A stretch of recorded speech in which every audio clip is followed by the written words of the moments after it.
I could not be more excited to present you with my new book, A Rock Saved My Life.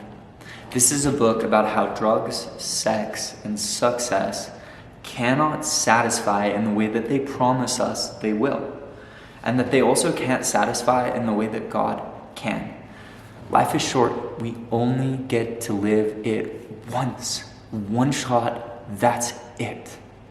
The question is, how do we live it to its fullest? Everyone I asked told me that drugs and sex and success were the ways to do it. So for a while, I ran as hard as I could after drugs and women and partying.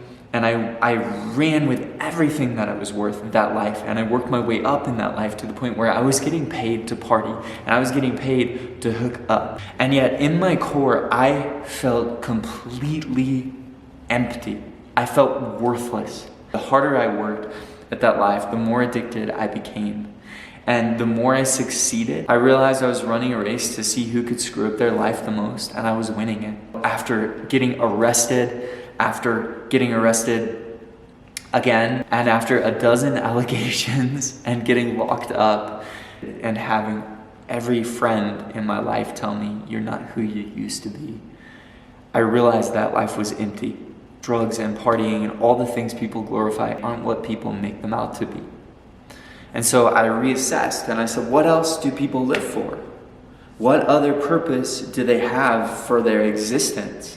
And I found the path of prosperity. You go to college, you get your degree, you work hard and you work multiple jobs and you earn a lot of money, and then you buy the right house, and then you get the right wife and you get the right spouse, and then you get luxury and you enjoy these things. And so I worked hard after all of these things. And I got my master's degree, and I got the job, and I got the money, and I realized that they only satisfied for a moment, and then they left me needing more, just like drugs did.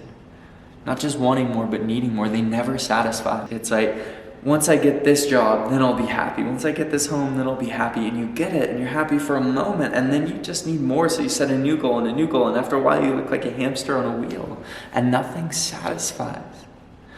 And that's when I finally met God, and I realized that He can, and He does. He's the only thing I've ever found in this life that satisfies. The way I met Him was by snowboarding. I shattered my femur in the backcountry with no help and no phone service. My sister and I were out there, and my leg was detached from the rest of my body, just hanging there. And I was ready to die. And as I prepared to face God, right, I'd been living in rebellion against Him my whole life. My whole purpose of my life was giving Him the birdie finger and chasing all these other things that don't satisfy. And as I was ready to die, I thought, I'm gonna meet you soon, so I better make things right. And I just prayed and I said, God, I know that if you want to, you can save me. But if not, then thank you. Thank you for everything. My life flashed before my eyes. And when I opened them, I saw two ski patrol skiing down the hill. And they had an hour-long lunch break. And God sent them exactly where I was at when I needed them. There's this beautiful Bible verse where it says, I will remain faithful in your unfaithfulness. That's the verse of my life, and that God demonstrates His love for you in this, that while you were still yet sinners, Christ died for you.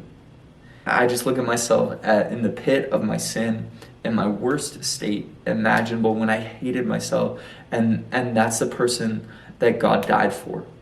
And I just pray that this book would be a blessing to you. Any of you who are in the journey, who are struggling, who fail and can't stop failing and can't stop compromising and just keep struggling and just keep turning to other things, I pray that this would be an encouragement to you. So thank you. Please check it out.